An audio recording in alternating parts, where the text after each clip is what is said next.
السلام عليكم. maanta bishu waxa weeyaan bishii 8aad 6deedii 2025 heestan magaceeda waxa la yiraahdaa doqon. xasan samatar baa hore ugu heesay doqon. waa hal mar oo aan maqlay heesta doqon oo ay qof u heesayo.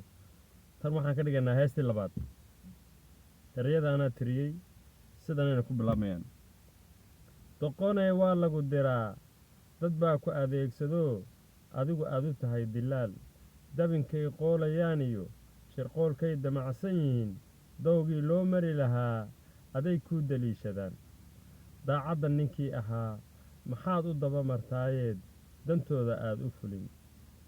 doqonay waa lagu diraa dad baa ku adeegsado darajo marna kama heshide damiirkaagaa dhintee maadigaan dadnimo lahayn iska diiddibin daabyadoo diidaydha ruuxii ku dira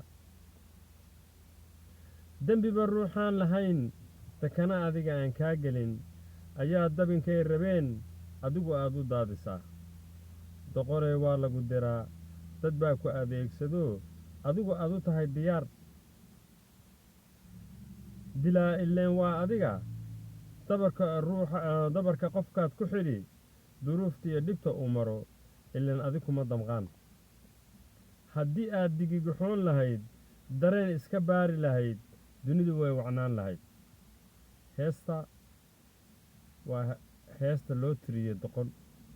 geelaa loo heesay oo lo'daa loo heesay oo gabdhahaa loo heesay laakiin heestan doqontaa iska leh.